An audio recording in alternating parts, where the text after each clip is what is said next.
But thank you all for taking a little bit of time out on a weeknight here for an intro to Little League scorekeeping.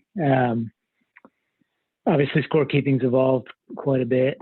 I won't totally take attendance here, but I assume we've got a range of experience. Some of you are familiar with how to score a game. Some of you may have had an introduction to Game Changer already, which is the application we're going to use for majors, AAA and AA. We may have some single A parents out there as well. Scorekeeping is slightly different for single A. I'll explain that in a minute. But like I said, feel free to interrupt, ask questions, use the Zoom chat, no problem. No, you're fine. I thought myself. Your people aren't here?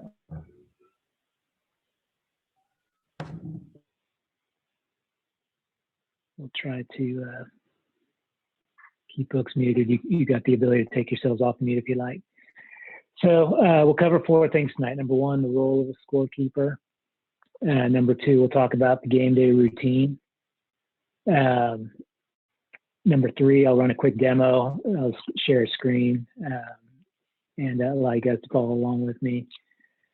And then last, I'll do a quick drive-by, just some of the help documentation and resources that we've got on the league website in case you get stuck. Mid-season, you've got an outlet for help. Also, just like everything else in the world right now, plenty of help docs, YouTubes, 12-year-olds. There's lots of different ways to find help. This is a pretty common tool now, so lots of different ways to learn this thing. It's pretty easy. So let's start with the role of the scorekeeper. If you are representing an upper division team, intermediate juniors or seniors, or a majors, AAA or AA team, the scorekeeper is actually part of the game. It's actually a role that's defined in the Little League rule book. You will not only keep score, but you are the official record for pitch counts. In our Saturday games where we've got subsequent games on the same field, you're actually a timekeeper. So you're actually a pretty active part of the game, corresponding with the umpires and the coaches throughout the game. Somewhat of an involved task, but it can be fun. It definitely forces you to pay attention to what's happening on the field. In single A, you're still part of the game, but to a lesser extent. Since we don't have kids pitching, the role of the scorekeeper in single A is really just to keep score. Counting runs as they come across the plate, counting outs. You are counting pitches because we have a maximum number of pitches per at bat in single A, but it's the kind of stuff you could do literally on the back of the napkin. It doesn't require a game changer or anything too scientific. So that's the first point here, part of the game. In neither case, I would say, are you the league statistician. We know there are errors that are made. We do not share the game changer stats with the coaches. We use the tool for simplicity, but also to allow folks that aren't at the park to follow along. Parents, aunts, uncles, grandparents, the routine there. But we put very little credence in batting averages, number of hits, errors, those sorts of things. So we understand that there are differences in how everybody keeps score, and as a result, we don't use these for any decisions when it comes to all-stars or anything like that. So thank you for volunteering. Hopefully that takes a little bit of the pressure off. Throughout the game, you're going to interact with the managers and umpires. We'll talk here in a minute about the game day routine. And really the one kind of going in rule is that the home team, whichever team is designated as the home team in the schedule, that's the team that should provide the scorekeeper. Ideally, we've got multiple parents at the field that that are familiar with Game Changer and familiar with how to keep score. But the home team is the one that should be picking up the iPad or the scorebook and keeping score. So before I move off of the role of the scorekeeper, any questions or anything going in here?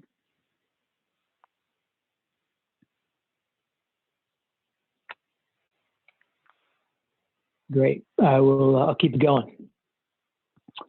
Game day routine. A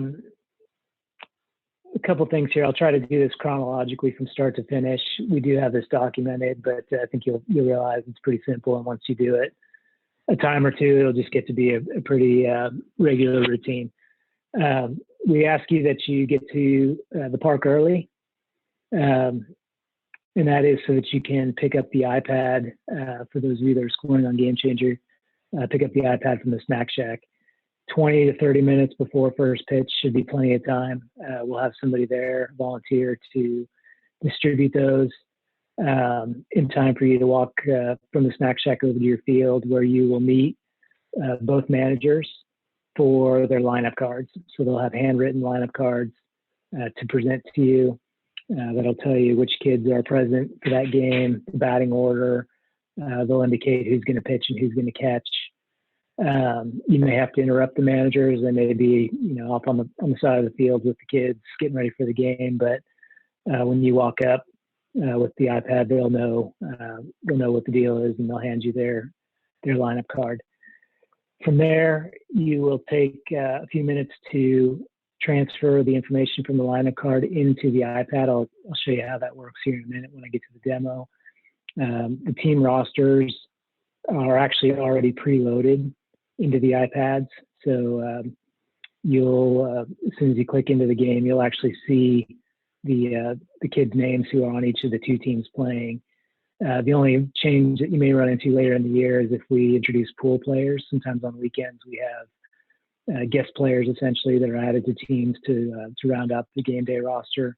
So you may have to type in a new player's name occasionally, but that's going to be a pretty rare event, especially this year where we're not mixing rosters. I'll demonstrate that for you as well. So the process of picking up the iPad, walking to the field, picking up lineup cards, and adjusting the lineup, that may be 10 or 15 minutes. By then you got a couple of minutes to socialize, and get ready for the first pitch. As the umpires get to the field, they will seek you out. They'll ask who's keeping score. They will, before the game begins, they'll confirm that you're ready. Like I said earlier, you're actually part of the game. So they'll confirm that you're connected and you got the lineup centered and you're ready for the first pitch. The umpires are actually trained to delay the game if the scorekeeper needs extra time to set up or get ready, or the iPad's not functioning properly, whatever. So the umpire will wait for you to get started. And then once the game gets started, obviously you'll score the game. I'll demonstrate that for you, but you're keeping literally you'll transact with the Game Changer app every pitch. You'll record balls and strikes, you'll record balls in play, the score of the game. With some of our COVID restrictions, we may actually not even hang the scoreboards at the field, so you may need to be prepared for the coaches to come over the fence and ask you what's the score, what inning is it, pitch counts. Obviously, managers may be asking you for that, and I'll demonstrate for you how to find that in the tool. And then once you get through your 6-inning game or 7, if you're in the upper division, there's a process in Game Changer to end the game. I'll show you that as well. And that basically finalizes everything in the tool, summarizes all the game stats, and publishes out to the internet, something you may have seen in the past.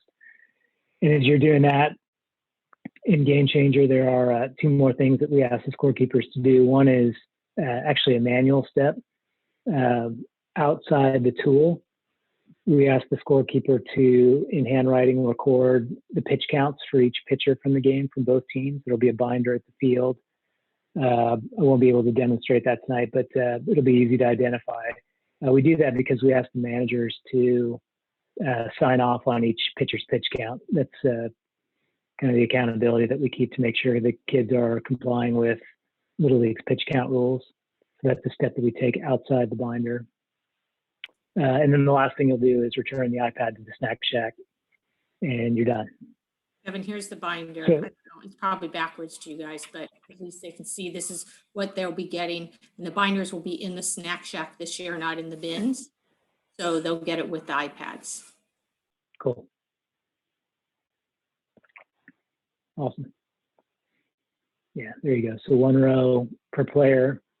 The column headers are tough to see in the Zoom, but basically you're recording the player's jersey number, their name, their age, number of pitches that they threw, and there's a little bit of a decoder to help you understand when they would be next eligible to pitch based on that number of pitches.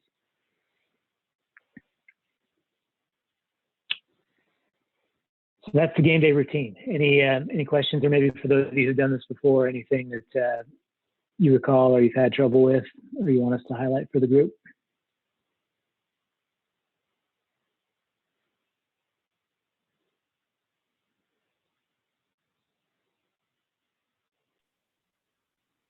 Jill, do you have anything you want to add, since you'll be the main one there usually when they're coming and going to get the iPads from the Snack Shack?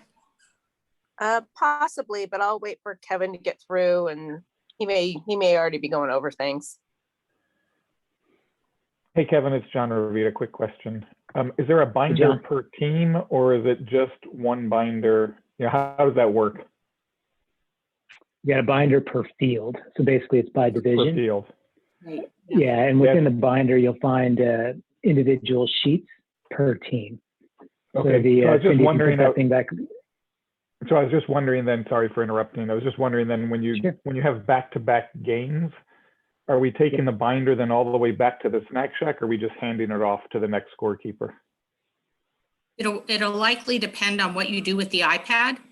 On a Saturday, very often the games will end and you have to bring the iPad back to the Snack Shack to be recharged in between games. So you would bring it back. If you see the person and you're handing the iPad off to them directly, you could hand the binder off to them directly too.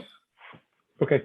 And one other just side note for that, for majors, since there'll be 2 games at 9 a.m. every Saturday morning, when you guys, let's say you're the scorekeeper on field 4, when you come get your iPad from the Snack Shack, you'll probably just have your sheets independent from the binder, and then we'll just make sure they get back in there at the end of the game. Because we don't want to, you know, have it with the AAA things. We want to keep it all with majors. So just, it'll take a little time, but you'll get used to it, and we'll make sure we have all the stuff for you guys. Yeah, Ernie, good question. The one Cindy just answered. We're actually going to have a different layer of complexity when we start playing majors games over at Los Cerros. Same idea. When we've got multiple majors games going on concurrently, we'll just have to find a way to get the managers plugged back into the binder. Even if it's a day or 2 later, to be honest, it doesn't matter. The managers typically will always know who's eligible to pitch the next day or 2 days or 3 days later. Yeah, the one time it gets critical is if we have a lot of rainouts and you have a lot of games 3 days in a row or something like that. But generally, you guys know who's ready to pitch when.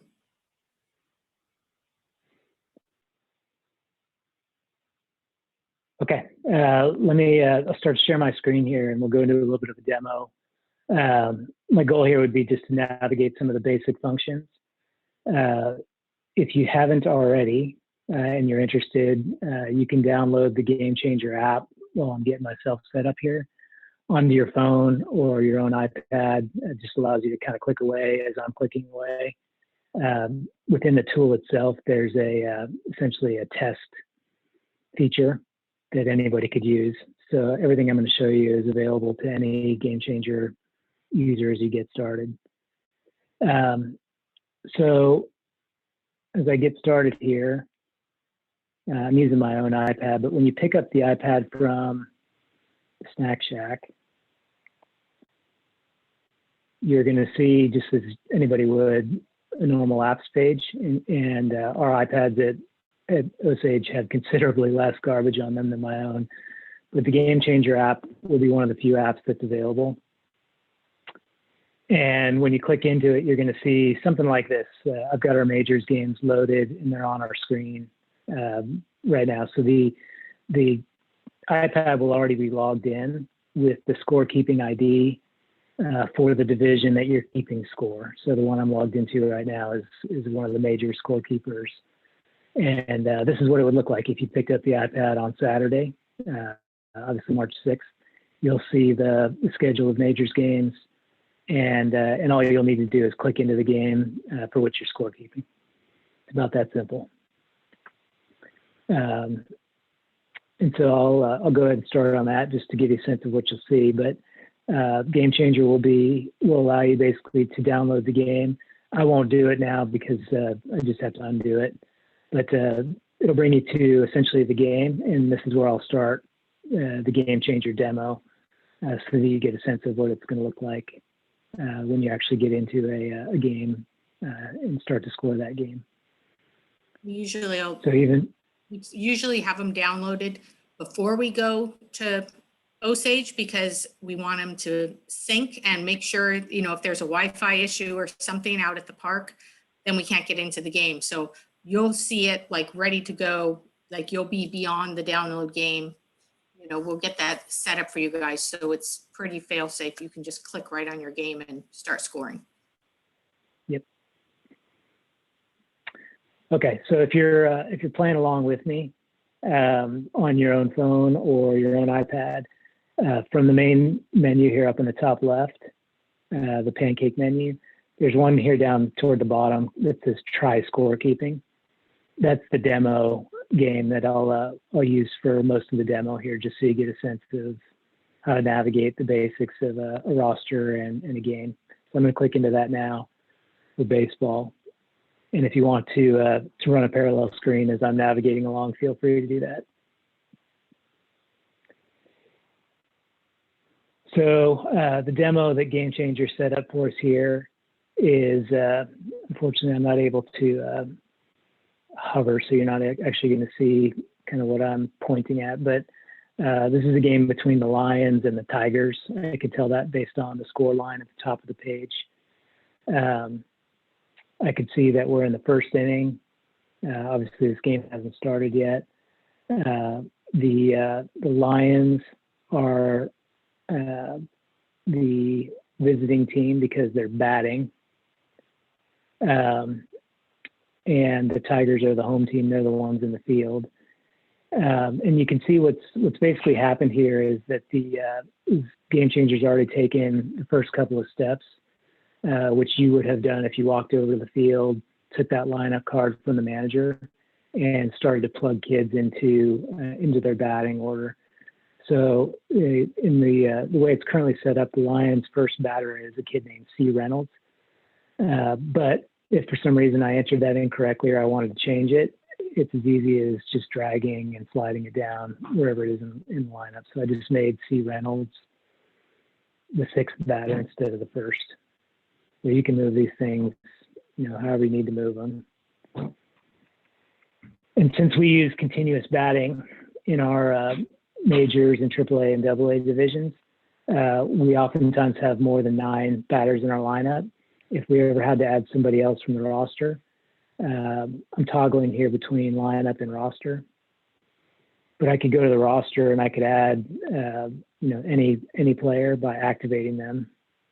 So I just put C. Ashton in the lineup, and you could see Game Changer recognizes that he's batting 10th.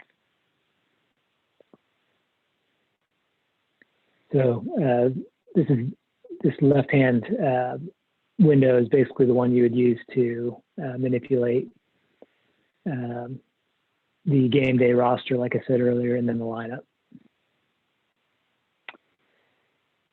Similarly for the Tigers, who are in the field, obviously, like I said, their roster and their lineup is already plugged in, but I can move players around the field. Like I just clicked on D. Baxter. You know, maybe I look out and he's not playing left field like he was supposed to be. Instead, it's D. Thompson, who's the first baseman. So I just click D. Thompson into left field, which obviously now makes first base vacant. So I can put D. Baxter over there. To be honest, we encourage our managers to rotate kids around the field. The only 2 positions that really are significant for scorekeeping and that we ask that you make a little extra effort to make sure they're correct are the pitcher and the catcher. And you'll see why in a minute. But if you got the pitcher and the catcher right, you're going to record pitch counts correctly, innings pitched and innings caught. And as it relates to Little League's pitch counts, that's what really matters. So if you had for some reason, I'll make all these other ones empty. But if you couldn't identify any of the infielders or the outfielders, and your defensive alignment looked like this, you had R. Houghton pitching to T. Moore, that's good enough.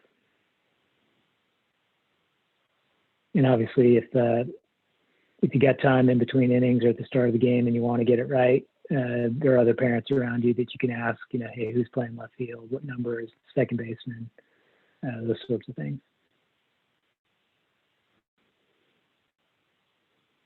I'll stop and take pauses and questions here with each kind of segment. Anything come up so far that raises the question? There's also a game clock that you can start, so it keeps time for you.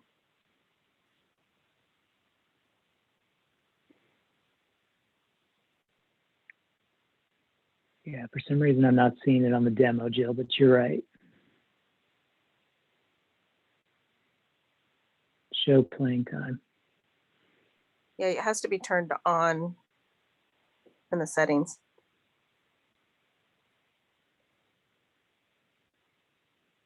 Count up timer. There you go. And just as the scorekeeper, I think it's pretty important to get all the positions in, because what are people at home really going to watch? And I know it can be no doubt. But that's when I tend to ask people, the audience, who's where. Exactly. So start with the pitcher and the catcher, work your way around the field. Even if you don't get it immediately at the start of the inning, maybe in between pitches or in between batters, you can identify those kids and plug them in.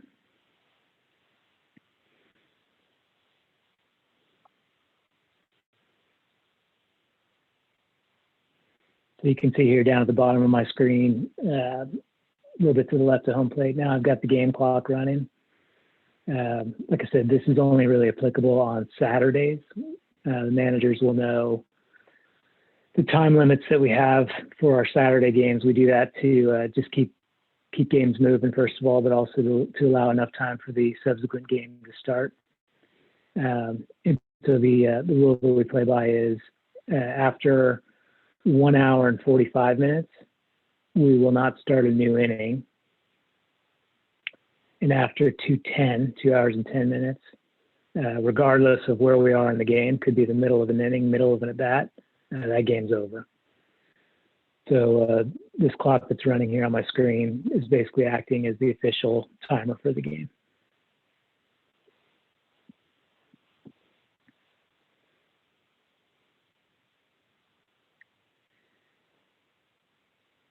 Okay, any other questions here? Maybe address when you officially start that clock. Yep. So the game clock starts basically when the umpire declares the start of the game. And by rule, that is when lineups have been exchanged. And the umpire has instructed the home team to take the field. So it's not necessarily when the first pitch is thrown. It's some number of minutes before that.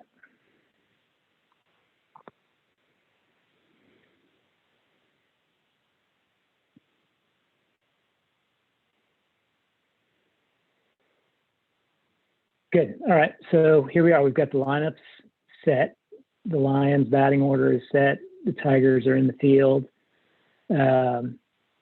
Again, here at the top of the screen, you can see that number 25, Parker Underwood, is at bat. And Robin Houghton, number 34, is the pitcher. And so as soon as Robin throws the first pitch, I'm going to click the big baseball in the middle of the field, which says pitch. And Game Changer is going to present me a menu of all the possible things that could have happened in that pitch. Could have been a ball. The umpire could have called a strike. The batter could have swung his bat and missed. We could have had a foul ball. The ball could have been put in play. I'll expand that menu in a bit. The batter could have been hit by a pitch. It could have been an intentional ball or an intentional walk. catcher's interference, illegal pitch, some of those things toward the bottom. I wouldn't worry too much about the science or the rules of the game. Really what we're trying to do here is simply account for the fact that a pitch was thrown and that something happened. So for the sake of kind of navigating here, I'm gonna say this first pitch went into play. I just clicked the ball in play. Again, here I'm presented with a menu. Did the batter hit a ground ball, fly ball, a line drive, a bunt? Those are just your observations. Again, we're not tracking statistics here, so really any of these will do the trick. But let's say that Parker Underwood hit a ground ball and he hit a single and he hit it out to left field. I'm going to click the left fielder's glove here. So on the first pitch of the game, Parker Underwood hit a single to left field, and as you can see now, the blue square, number 25 Underwood, he's standing at first base. And you effectively just finished your first at bat of the game after one pitch.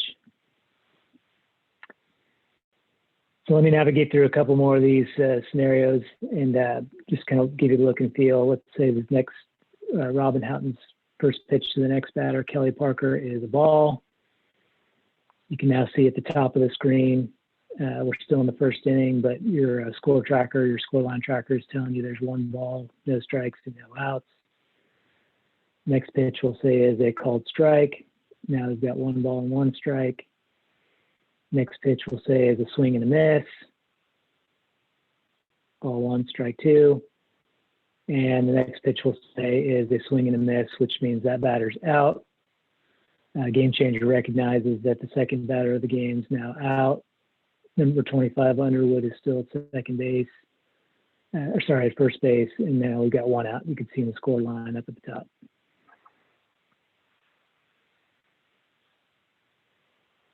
So within the rhythm of an at-bat, there really only is one mouse click, one push of the button between each pitch. You're observing it on the field with your eyes and then just redirecting your attention down to the iPad to record what happened on that pitch or that play. It's about that simple.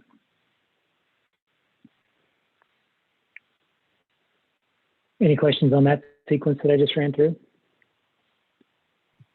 Hey, question for you. Yeah, I saw the undo button as you were going through the pitches on the last one where it turns the player to out. If you push the wrong button there, how do you undo that?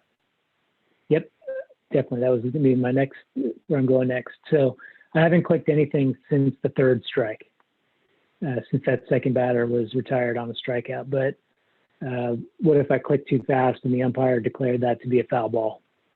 By clicking undo, which I'll do right now, it's going to bring that batter back up to the plate, Kelly Parker.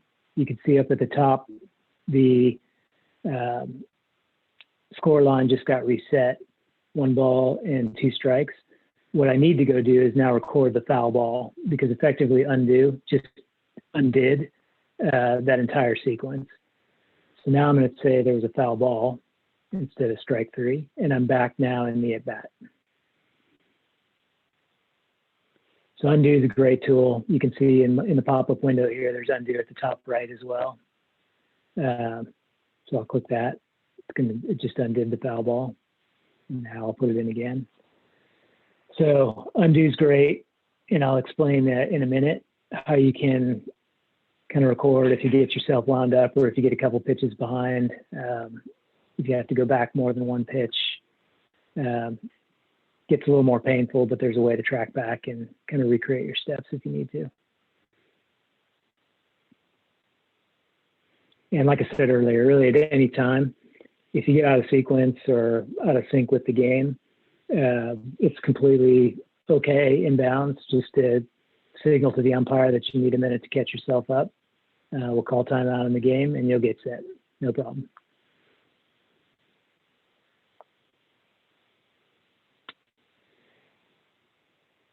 So let me kind of speed ahead here. So I'm the second batter of the game, Kelly Parker.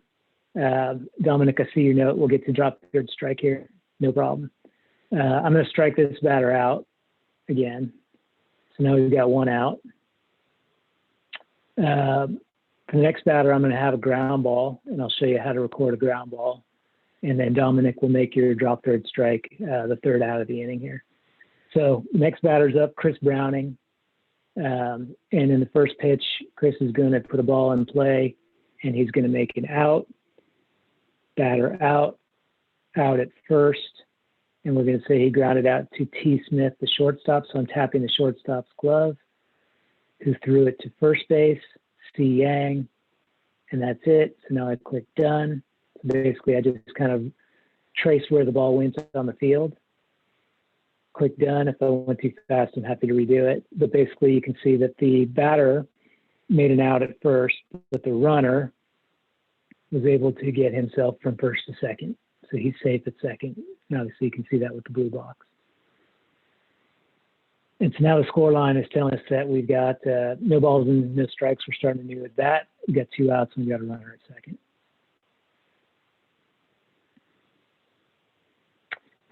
So now we got Jerry Wong up. And let's get this runner home. So the next batter, Jerry Wong, I'm going to have Jerry Wong put a ball in play and hit a fly ball double, we'll say to right field. And Game Changer recognizes that the batter just hit a ball and ran 2 bases. So it assumes that the runner also advanced 2 bases, in this case from second to third and then from third to home.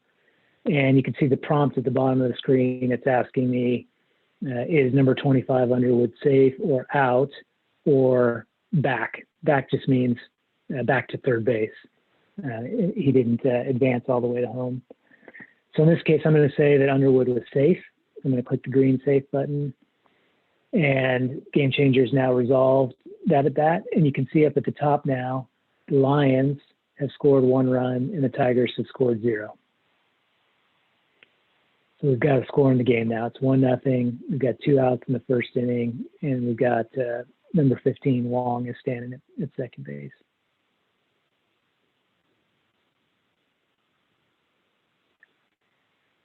And so now, Dominic, let's do your drop third strike. Drop third strike, for as you may not be familiar, is a rule that basically allows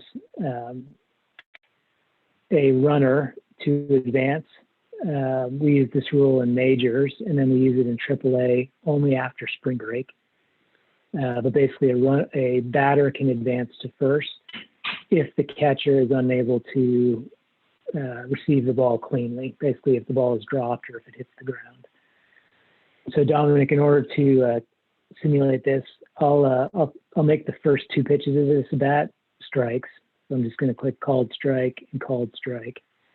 So you can see at the top, I've got no balls and 2 strikes.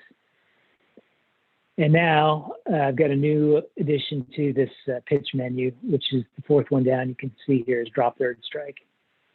So Game Changer is smart enough to recognize that in this scenario, drop third strike is a potential outcome. And so I'm going to click drop third strike, and it's going to ask me, did the batter swing or did the batter not swing? I'll click swing. And then it's going to say, is the batter on first base or is the batter out? And in this case, we'll say the batter's out at first. Game Changer, just like in that ground ball scenario, is going to ask me who made the play. I'm going to click the catcher and say done. And because that was the 3rd out of the inning, Game Changer is basically going to take a checkpoint. It's going to say we're now in the middle of the 1st. You can see the Lions scored 1 run. They had 2 hits. There were no errors, and there were 11 pitches. The Tigers are coming up to bat, and it's basically a Game Changer's asking the scorekeeper, are you okay with this? Are we ready to move on? And the question earlier about undo, this would be the time if you needed to go back and correct anything in the prior inning. This is the easiest time to do it. It can be undone later as well, but if you're comfortable with the score and the situation and where you are in the batting order, we'll click accept and switch, and Game Changer will now rotate us. Game Changer will rotate us into the next half inning. So I'll take a pause here. We did quite a few things there. We set the rosters in the lineup.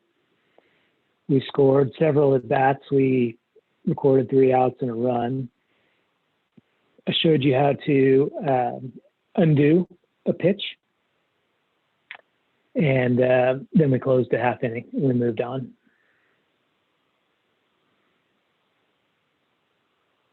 I would tell you that that's probably those handful of things. It's probably about 90% of the scorekeeping activity you'll see. Vast majority of it we just ran through.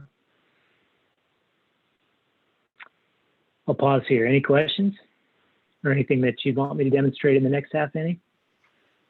What about like pass balls and runners advance, errors in the field? So a hit is made. The runner looks to be, safe at first, but then there's another pass ball and they advance to second. Is that the type of detail that we're going to be collecting here? Yeah, let's go through a slightly more complicated at batting, and that's a good question. And then we'll do a couple stolen bases as well. Anybody who's watched the Little League game knows that pass balls and stolen bases are part of the deal. So let's do that here. All right, so now here we are, bottom of the first. The Lions are out on the field.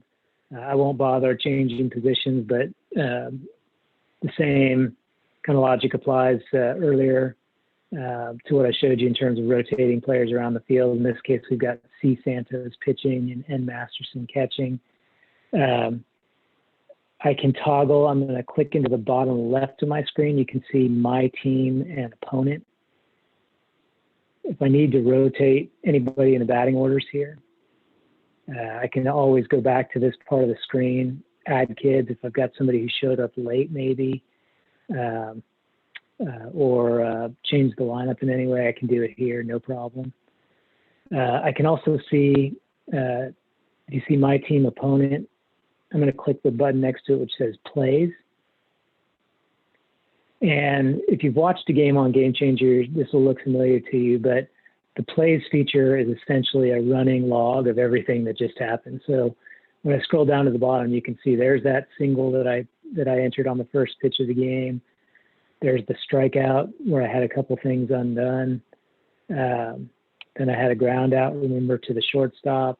Then I had a double, which scored a run. So if you ever had a question about what happened or in what sequence things occurred, the plays button can be super helpful.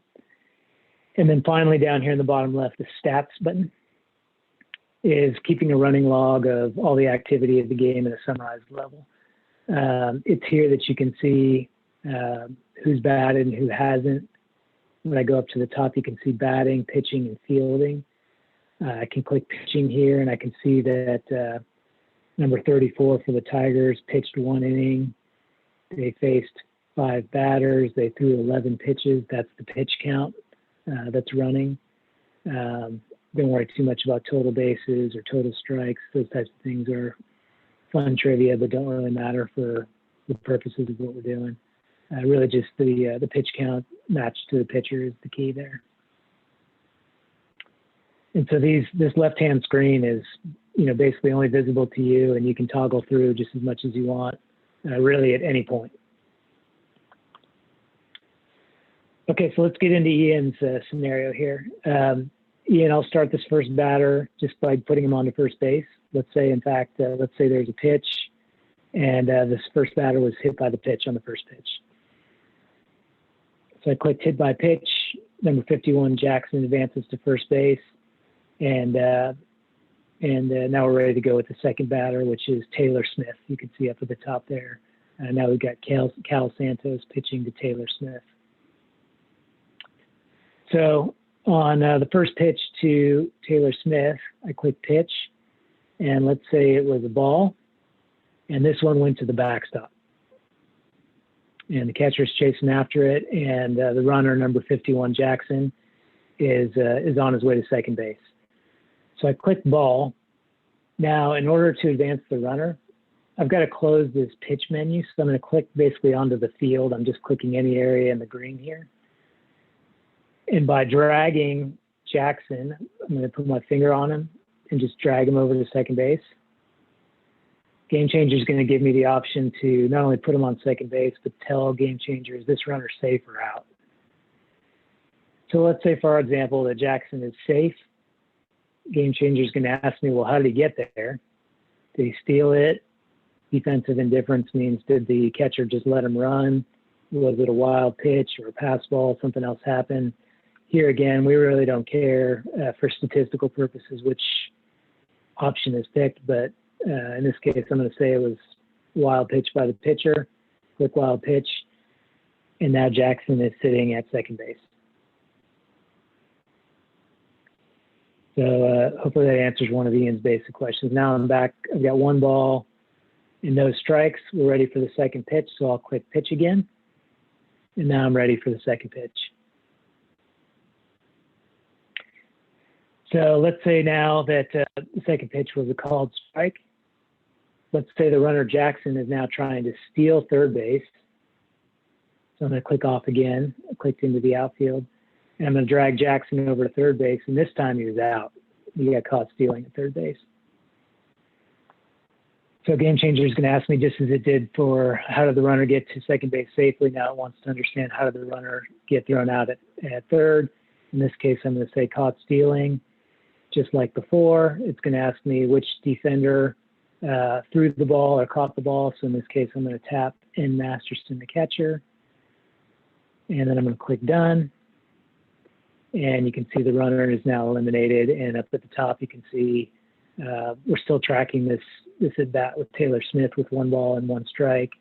But now since the runner's been thrown out on the bases, we've got 1 out. So those base running scenarios, obviously, in all divisions are very, very common. Once a runner gets on base, it's common that you'll be moving runners around the field.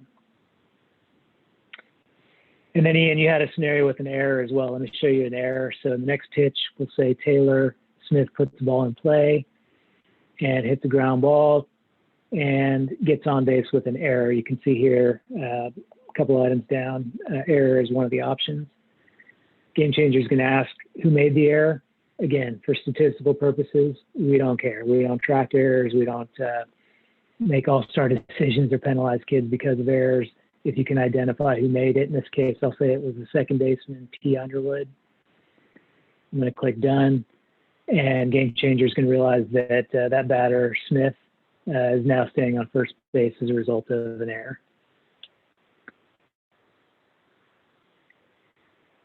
So we just did a couple base running scenarios. Runner stole or runner advanced on a pass ball, runner thrown out with a steal and an error. I'll hustle through the rest of this inning. Let's have a ball in play, a fly ball. That's an out. Let's say this one went to center field. That's out number 2.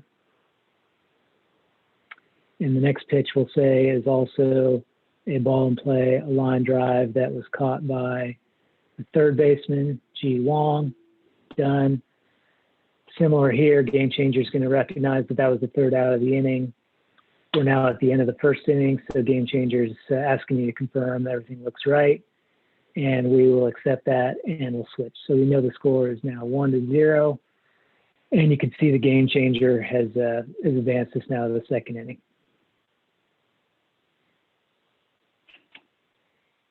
Let me pause there, went through a couple of different scenarios and see if there's anything that comes to mind otherwise that you'd want to see in the next inning.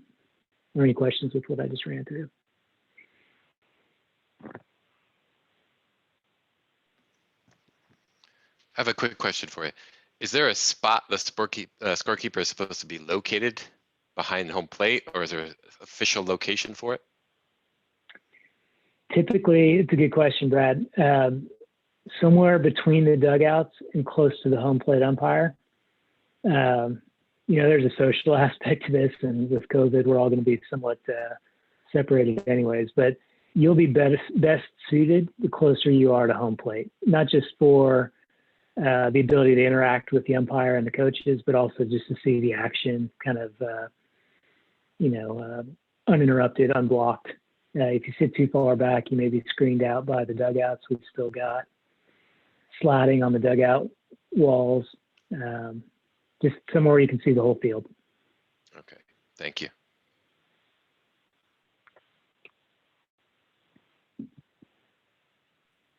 And one thing that comes up is those of you that are managers on here, you want to make sure you plan this in advance, who your scorekeeper is going to be. We can't have your third coach that's in the dugout with you running Game Changer. If that's the case, they're going to come out of the dugout and go sit in a chair and be a scorekeeper instead of a coach that game. So it really is helpful for you guys to have it lined out ahead of time. So they can be ready for the game when it starts.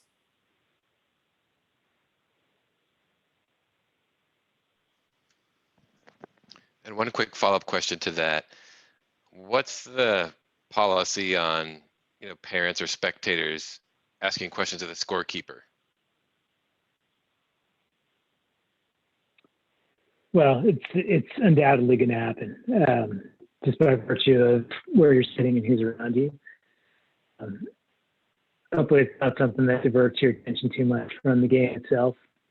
It's likely going to be something like, what's the score, what inning are we in, how many pitches, all those things actually from this single screen that I have up right now. You can see, I could tell you right now in the second inning, the score is 1-0. And if you look beneath Robin Houghton's name up in the top right there, you can see it says pitch count 11.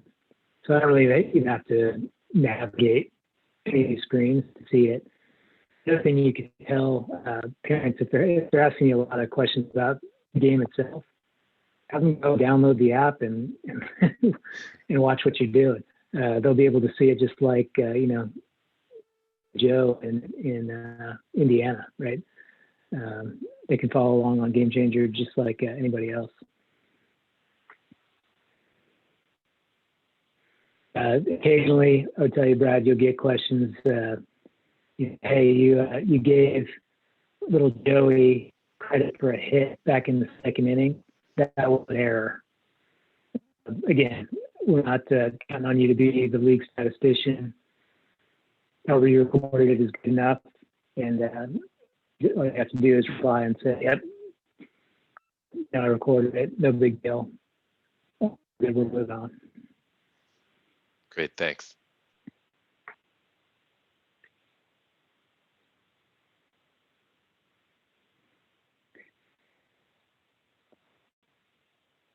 Any other scenarios, Cindy or Jill, you think I should show here before we show how to exit the game and wrap it up?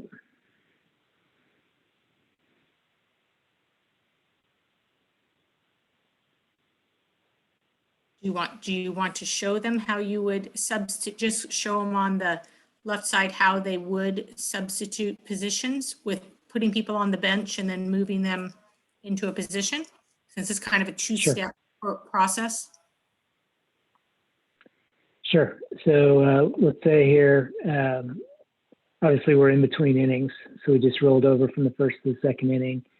And I noticed that the left fielder, B. Hernandez, for the Tigers has come out of the game. And he's been replaced by, let's see, somebody else who's on the roster. But like I did earlier, I recognize that B. Hernandez is coming off the field. You can see here, Game Changer is giving me the option to either leave that spot empty, which I could do if I don't recognize who's out there, rotate one of the other 8 fielders that's in the game, or go to the bench. You could see Game Changer recognizes there are 2 players on the roster, A. Bots and V. Martin down at the bottom, who were not active in the game yet. So let's say it's going to be A. Bots is going to go in the game. So I'm going to click A. Bots. In this case, it's asking me, do I want to substitute that person in the lineup? This person would have already been in the lineup because you would have already put him in at the start of the game. But for the sake of what we're doing here, I'm just going to say don't change the batting order. And it's basically going to put A-Bots at the bottom of the batting order, which is fine. But there's a couple different ways to substitute players in the field. Somewhere between either the left-hand menu here and the field itself on your screen, you can basically control all aspects of who's playing at which position and in what spot in the batting order they sit.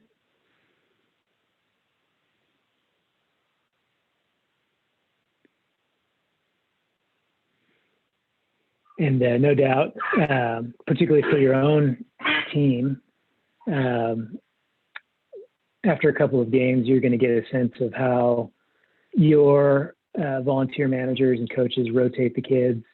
You'll likely start to see some of the same kids in the same positions, and you'll anticipate the same kids play the same positions in the first two innings maybe, and then they rotate into a different position for the third and fourth inning, and then a different group for the fifth and sixth inning, something like that. So you'll start to understand the patterns, and you'll be able to identify those pretty quickly in between half innings. Like I said earlier, and Jill emphasized, start with the pitcher and the catcher, confirming that you got those folks in correctly, and then you can work your way out to the other 7 spots on the field.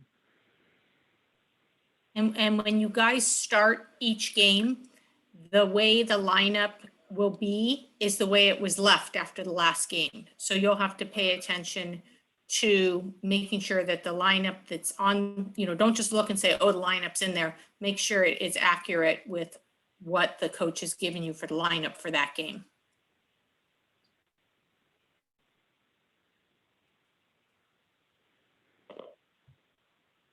Are the coaches going to have certain lineup cards that they have to use?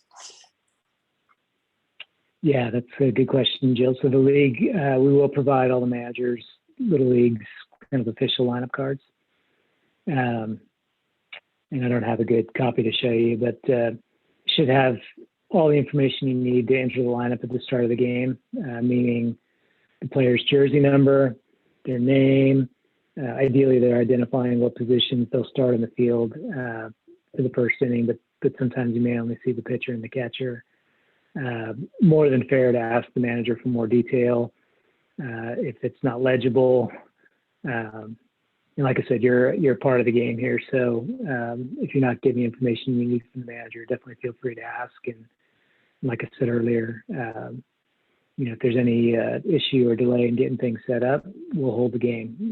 The umpires have been instructed to make sure that the scorekeeper's ready to go before we start. So no problem asking that question. The lineup card should follow the same formatting as the roster on Game Changer, because sometimes you'll get just all first names, no numbers, and we can't see that.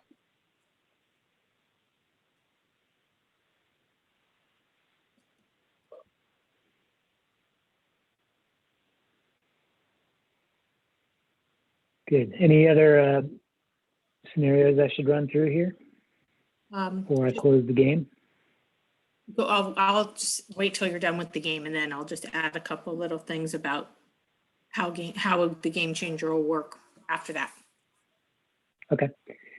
So I've only played one inning of this game. If the inning we just finished happened to be the 6th inning, Game Changer is going to be smart enough to recognize that's the end of the game. We've configured the games themselves to only be 6 innings. So it will ask you at the end of the 6th inning, is this game over?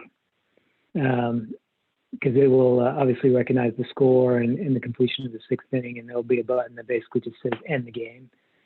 If for some other reason, darkness or weather, the game gets interrupted for some reason, and you need to close the game, all you need to do is pull down the menu and click where it says exit the current game. And basically that game's been recorded. You would have seen the score show up here in the main panel. Obviously I didn't score any of these games, but it will show as completed, and it will register with Game Changer that the game's done and time to move on. And like Cindy said earlier, that's your cue to then take the next step, which is to go into the pitch count binder, record the pitch counts, perhaps bring the iPad back to the snack shack if it needs a charge until the next game. Whatever, you're effectively done with the iPad at that point. How about the 5-run rule? How to end the inning? Let's do that. Good one. I'm going to go back and start a new game here. So let me just put a runner on base here just to get things started.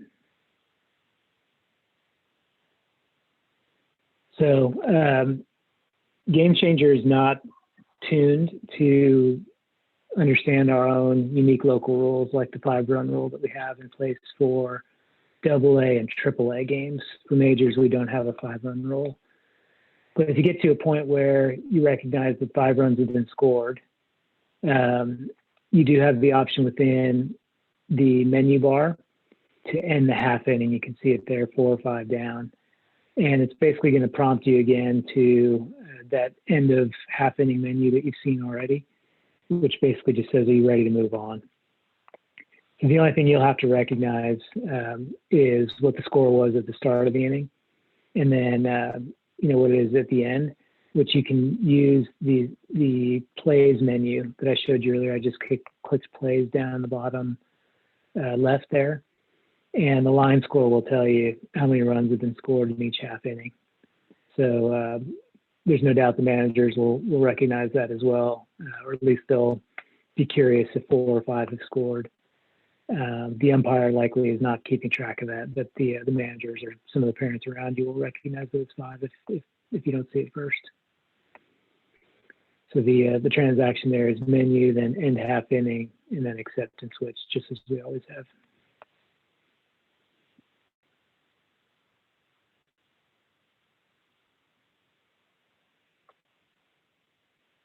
Good one, Jill.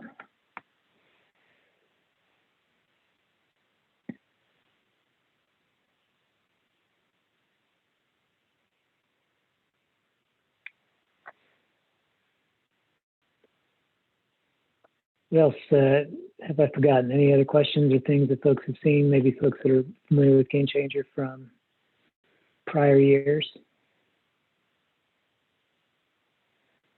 And like I said, not only did I record this, and we'll put it up on the league website, but a quick Google search or YouTube search, plenty of easy,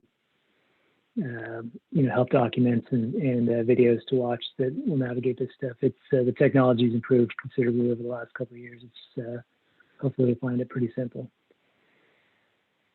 Let me go to, I'm going to shut this down here. And let me go to our league website just to familiarize you all with some of the resources that we've got otherwise available.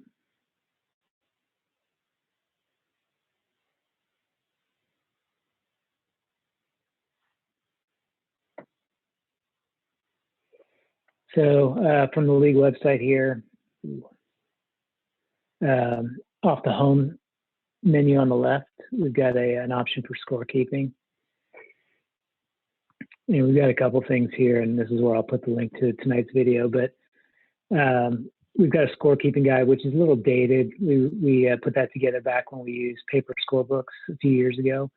Still helpful to understand kind of the basic scenarios within a game, definitions of certain plays, errors, sacrifices, things like that that are a little nuanced in the game. So that's useful if you just want to understand more about kind of the mechanics of scorekeeping. Then 2 hyperlinks here to Game Changers sanctioned training site. One of these is a short video that walks you through some of the basic scenarios, similar to what I did tonight with you.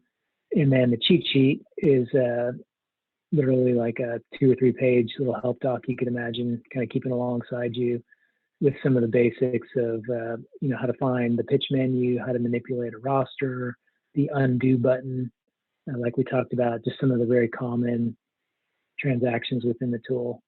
The cheat sheet's linked here as well. I haven't put phone numbers up, but a number of us on the call are pretty well versed and skilled in this stuff, so we'll make sure that we publish phone numbers if you're in kind of the doomsday scenario at the field, can't find anybody, game is being held up, and you're not sure how to proceed. Kind of use the phone numbers as last resort to get in touch with folks who can kind of talk you through what's going on or make a decision about plan B. We'll make sure that we publish those out to you as well, so you can find one of us in the event that you get an emergency at the field.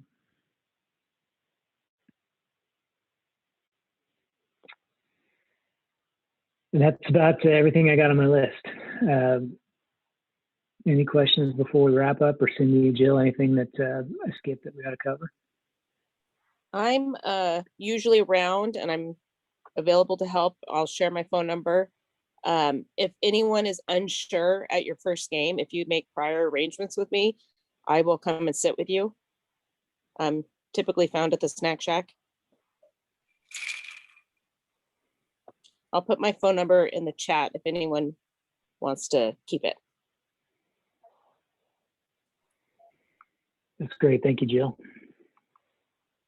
Great. Also, just so you guys are in the loop, we'll be sending an email out to all of the managers and letting them know how they'll be able to share their team and invite their families to their team. Just, we pay for access for everybody to view all of the games. So make sure your families aren't paying for premium or anything, because we pay for that as a league, and you will be able to see your team and your games. We allow all of our members to be fans. Make sure managers and scorekeepers, as you're talking to people, don't have people request to be a family member of anyone. We don't share stats. We don't have family members on there. Everyone is just allowed to be a fan and watch the games. So if they put in a request to, see the stats for Johnny Smith, it's going to get deleted from the admins, and we don't share the stats with anyone. The only people that have the stats are the managers. And that's just because of what Kevin was talking about.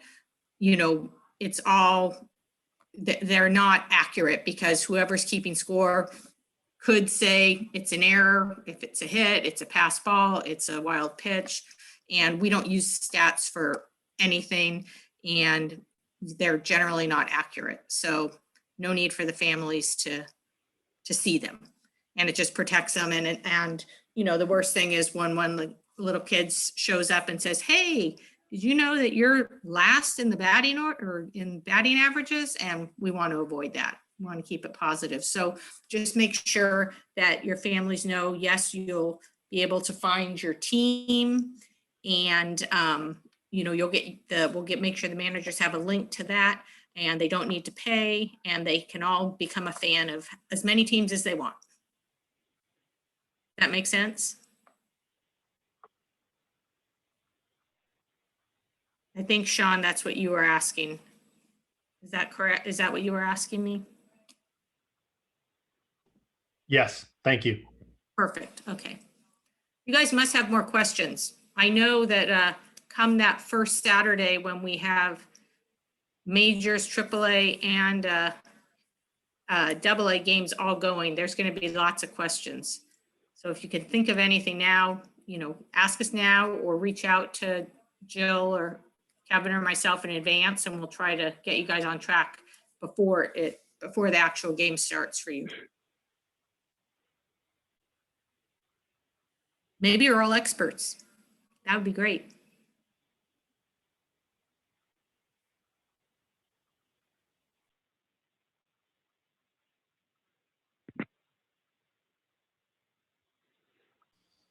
I have Very a good. Well, quick question. go for it. Last year was my first year doing scorekeeping, and the coach had invited me to be admin so I could do it. Wouldn't work on my phone, so I ended up doing it on his phone. Granted, we only got to play 3 games, so didn't get a whole lot of practice. I have a Samsung, so I'm wondering if that comes into play. Are these working better on Apple devices, or? Good question, Laurel. You won't need to worry about using any device. The league games are scored on our Danville Little League iPads, and you will be using the logins that we provide for you. If your manager or coach creates another team independent of this, then that's up to him. That is not the official score. The official score will be kept on our iPads, And, you know, if you do practice games and things, he may create a second one so that you guys can score your practice games. So But- even for, so my son's in AAA and we're actually San Ramon Valley Little League. So are we still using your iPads? Uh-huh. Okay. When you're at our fields, you'll come to the snack shack and you'll grab the iPad and it'll be all ready to go for you. The day will be set up and you just tap and log onto your game and you're off. Cool. Thanks. Jill, you may know the Samsung answer because didn't you used to have a Samsung? I do, but I've never used my phone to score a game.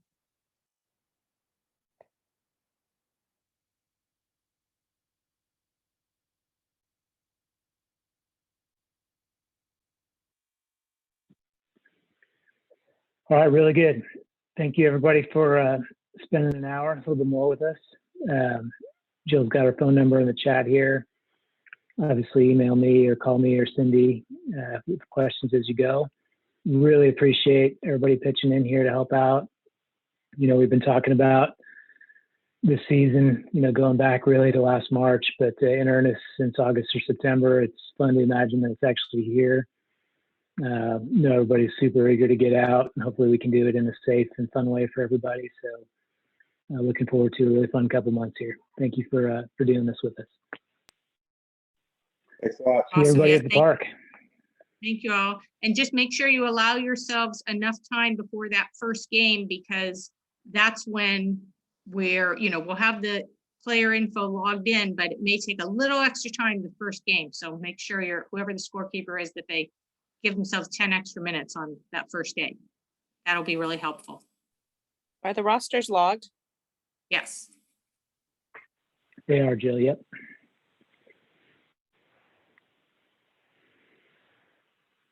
All right. Thanks, everybody. Good night. Thanks, Kevin.